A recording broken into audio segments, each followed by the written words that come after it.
사랑하는 성도 여러분, 한 주간 평안히 잘 지내셨습니까? 귀한 찬양 예배 시간에 이렇게 여러분을 만나 뵙게 돼서 참 영광스럽습니다. 3, 4교구 주간으로 드리는 예배 가운데 하나님께서 특별히 준비해 주신 이 놀라운 은혜를 더욱 누리시길 소망합니다. 여러분 사진 한 장 보실까요? 네. 어떤 것처럼 보이시나요? 그렇죠. 실 뭉텅이가 막 아무런 의미가 없이 이렇게 널브러져 있는 것처럼 보입니다.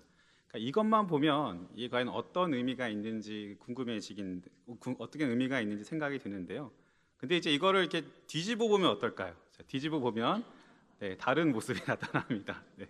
그러니까 엉켜있던 실 뭉텅이의 정체가 사실은 아름다운 이 왕관 자수였던 것이죠. 여러분, 어쩌면 우리들의 인생도 이와 같지 않겠습니까? 우리가 살아가고 겪어가는 그 인생의 부분만 보면 참 혼란스럽고 어지럽고 무의미해 보일 수 있습니다. 마치 자수의 이 뒤편 모습처럼 말이죠. 하지만 우리 인생의 주관자 되신 하나님은 그 뒤엉킨 실과 같은 우리네 인생으로도 아주 아름다운 그림을 만들어 가십니다. 그래서 우리의 실패와 넘어지는 망가진 것이 아니라 아직 완성되지 않았다는 표시입니다. 우리 눈에는 우리의 삶에 매듭이 있으면, 엉킴이 있으면 모든 것이 다 잘못되었다고 느껴지지만 하나님께서는 그 매듭 하나하나를 하나님의 작품의 재료로 사용하시는 것입니다. 그런데 문제가 하나 있습니다. 정작 이 당사자인 우리가 이 사실을 깨닫기가 참 어렵다는 것이죠. 왜 그렇습니까? 이 우리들의 삶이 뒤엉키기 시작하면 본능적으로 두려움이 우리들의 눈을 감게 만듭니다. 걱정과 근심이 머리에 꽉 차서 다른 생각을 하기가 어렵게 되지요. 그러다 보니 그렇게 복잡한 상황 가운데서는 하나님을 떠올리는 일이 굉장히 어렵습니다. 그래서 우리는 묻게 됩니다. 하나님이 어디 계시지? 왜 지금 나에게 응답하지 않으시지? 더 나아가서는 혹여나 하나님께선 나를 버리고 떠나신 것이 아닐까 하는 생각까지 들게 됩니다. 그리고 이러한 생각까지 나아가게 되면 우리는 단순히 힘들다는 감정을 넘어서 영적인 두려움에 빠지게 되는데요. 이렇게 두려움이 가득 차게 되면 결국 소망과 희망을 잃어버리게 되고 삶을 포기하는 단계까지 나아갈 수 있습니다. 그러나 여러분, 하나님께서는 우리가 이렇게 좌절하고 절망하는 것을 결코 원하지 않으십니다. 하나님께서는 또한 결코 우리를 포기하지 않으심을 믿으시기 바랍니다.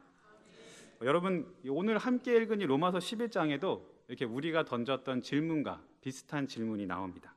로마서 11장 1절 말씀인데요. 우리 함께 읽겠습니다.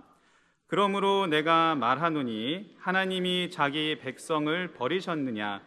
그럴 수 없느니라. 나도 이스라엘이니요 아브라함의 씨에서 난 자요 베냐민 지파라. 아멘. 질문이 이것이죠. 하나님이 자기 백성 이스라엘을 버리셨는가? 그러니까 그간 성경에서 이제 이스라엘이라고 하면은 포괄적인 개념의 비유로 이제 사용되곤 했습니다.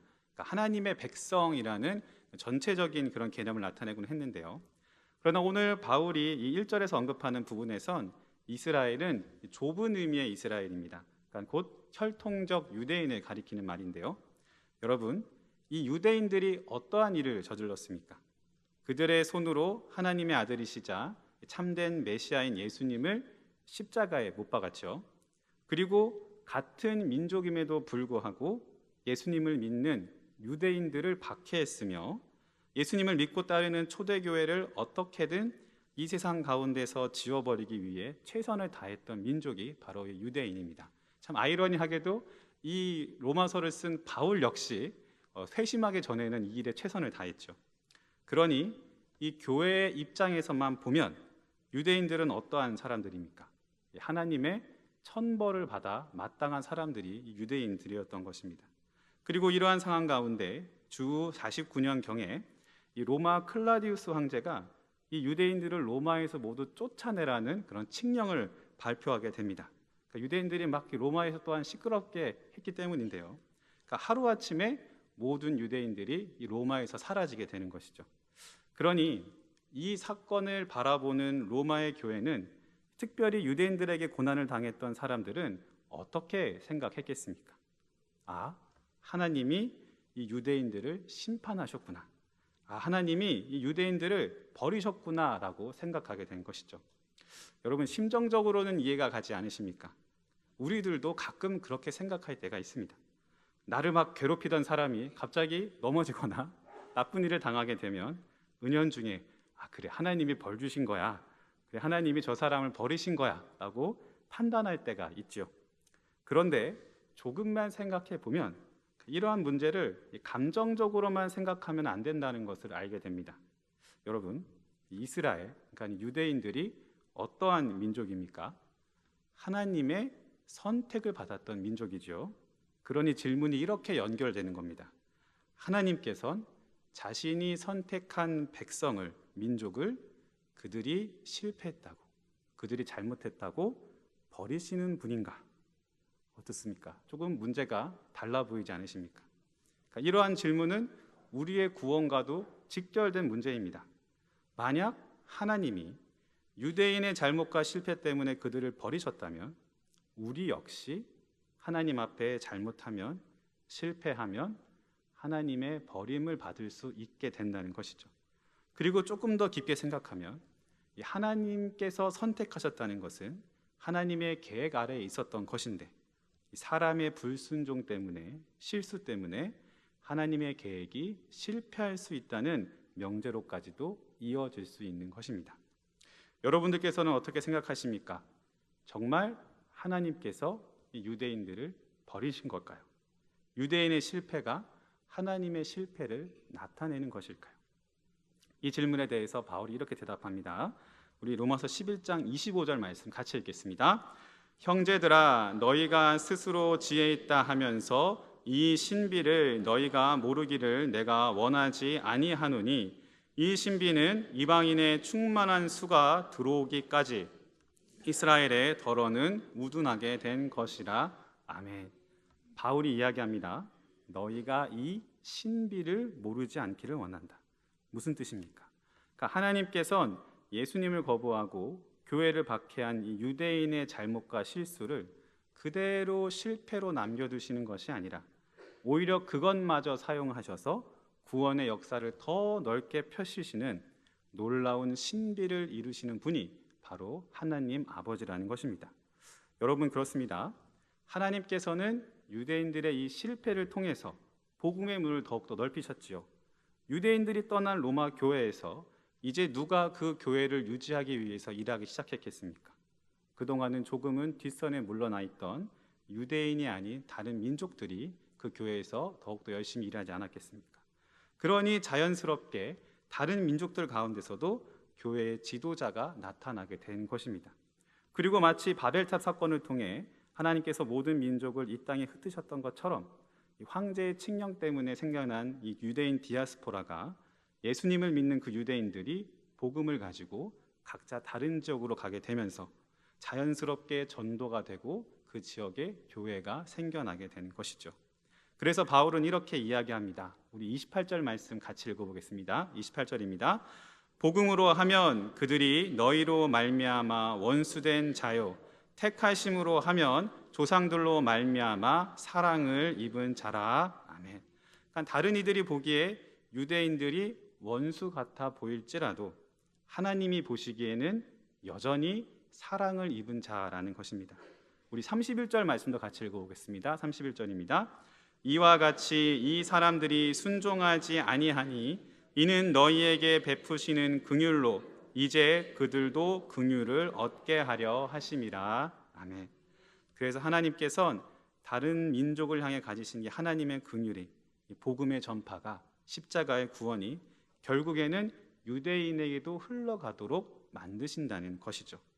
그러니 여러분, 하나님께서는 넘어진 자를 끝내시는 방법으로 일하지 않으십니다. 하나님께서는 넘어진 자를 통해서도 일하시고요. 그리고 하나님께서는 넘어진 자를 다시 일으켜 하나님의 놀라운 사랑과 계획, 그 신비를 드러내시는 분이십니다. 그래서 하나님께서 궁극적으로 보여주시는 것이 이것입니다. 하나님의 사랑은 한계를 넘어선다. 민족의 벽을 넘어서는 그 사랑이 넘어지고 실패한 사람에게도 다시금 은혜가 되고 힘이 된다는 것이죠. 여러분, 이 사실이 우리에게 얼마나 큰 위로가 됩니까? 예수님을 십자가에 못 박았던 유대인조차 하나님께서 포기하지 않고 놀라운 섭리 가운데 붙잡으신다면 오늘 실수하고 넘어진 우리들을 하나님께서 과연 포기하시겠습니까? 절대로 포기하지 않고 반드시 붙잡으신다는 것이죠. 우리가 자수의 뒷면처럼 이렇게 뒤엉켜 버려서 하나님을 제대로 바라보지 못한다고 해도 하나님께서는 그 뒤엉킨 모습조차 사용하시고 사랑하셔서 하나님의 긍휼과 구원을 이루어 내신다는 것입니다. 그래서 바울은 29절 말씀에서 이렇게 선포합니다. 우리 29절 말씀을 한번 힘차게 읽어보겠습니다. 하나님의 은사와 부르심에는 후회하심이 없느니라. 아멘. 한 번만 더 읽어보겠습니다. 하나님의 은사와 부르심에는 후회하심이 없느니라. 아멘. 여러분 믿으시기 바랍니다. 하나님께서 우리를 부르시고 선택하신 것을 결코 후회한 적이 없다고 말씀하십니다. 여러분, 이 후회 없다는 말은 단순히 마음이 안 바뀐다는 정도가 아닙니다. 이 원어로 보면 아메타 텔레토스라는 말인데요. 그러니까 이 없다는 뜻의 부정 접두어 아와 가능성을 나타내는 어미 토스가 이 멜타 멜로마이, 그러니까 후회하다, 마음을 바꾸다, 뉘우치다라는 동사에 결합된 것입니다. 그러니까 보시면 어떻습니까? 이 토스라는 이 토스가 부정어 아와 결합하여서 뭐뭐할 가능성이 없다는 아주 강력한 부정의 의미를 나타내는 것인데요. 그러니까 쉽게 말해서 이 하나님의 은사와 부르심에 후회함이 없다는 말은 그저 하나님의 마음이 바뀌시지 않는다, 이 정도를 뛰어넘어서 하나님께서 우리에게 주신 은사와 부르심은 하나님께서 후회하시거나 취소하시는 일, 곧 결코 무효가 되지 않는다는 확정적인 선포라는 그런 의미입니다.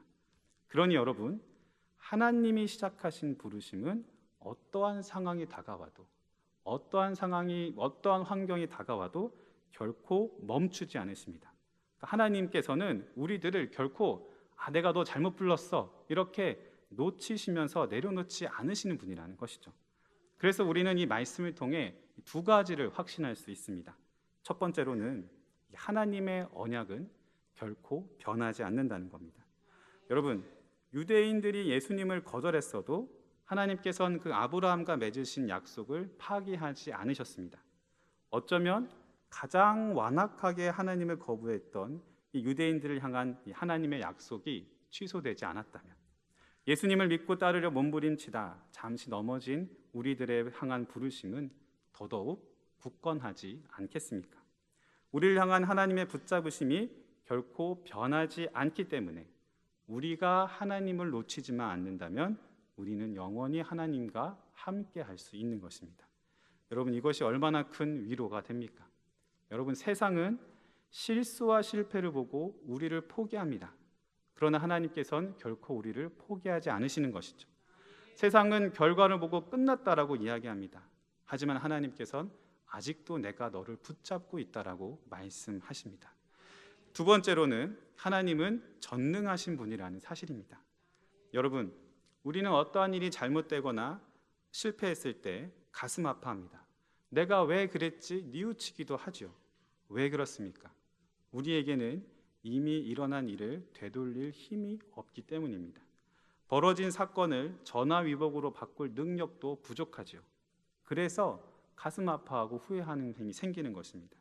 그러나 우리 하나님께서는 어떤 분이십니까? 전지전능하신 분, 이 세상의 주관자가 되어주시는 분이 바로 하나님이시죠. 그러니 유대인의 배신도, 우리들의 연약함도 하나의 무대가 될 뿐입니다. 어떤 무대입니까? 하나님의 놀라우신 영광과 하나님의 놀라우신 사랑과 하나님의 놀라우신 계획이 온 세상에 아름다운 간증으로 선포될 그 무대가 되는 것이죠. 가장 대표적인 예가 무엇입니까?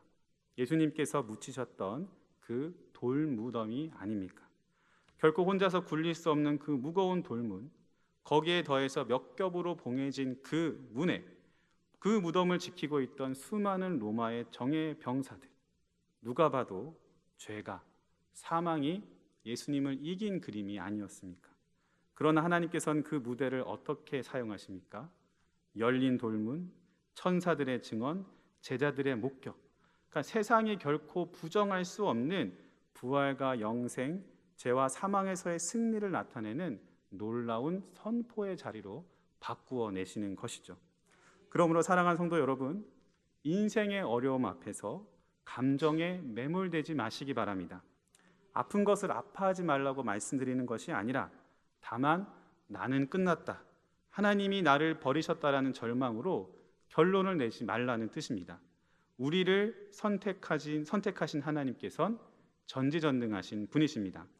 그러니 포기하지 마시기 바랍니다.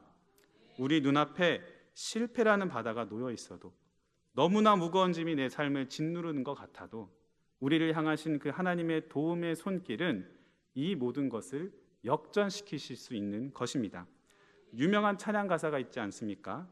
내 앞에 바다가 갈라지지 않으면 하나님께서는 나로 그 바다 위를 걸어가게 하실 것입니다. 사랑하는 동신교회 성도 여러분, 그리고 3교구, 4교구 여러분, 오늘 말씀은 우리에게 이렇게 묻는 것 같습니다. 하나님을 배신한 이스라엘조차 하나님께서는 포기하지 않으셨는데 왜 나는 작은 실수 앞에서 끝났다라고 이야기하는가? 나를 부르신 하나님께서는 나를 후회하지 않으신다고 하시는데 왜 나는 자꾸만 내 인생을 후회하고 있는가?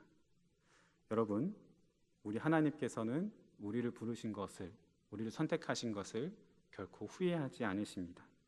그러니 내가 후회하고 내가 나의 삶을 포기하는 것은 겸손이 아니라 믿음의 문제일 수 있습니다. 사랑하는 성도 여러분, 그러니 우리가 후회 속에서 멈춰서 있지 않기를 원합니다. 스스로 포기하지 않기도 원합니다. 지금 내 눈에 보이는 것이 엉키고 설켜서 손댈 수 없는 것 같은 그런 복잡한 실타래 같이 보이더라도 이스라엘의 불순종까지 사용하시며 온 민족을 향한 복음의 문을 여신 그 하나님께서 우리들의 이 엉킨 삶을 사용하셔서 아름다운 면류관을 완성해 가실 것입니다. 여러분, 하나님의 부르심에는 결코 후회하심이 없으십니다. 그러니 우리가 다시 한번 이 사명의 자리로 나아가길 원합니다. 내가 자격이 있어서 선교하고 봉사하고 직분을 감당하는 것이 아닙니다.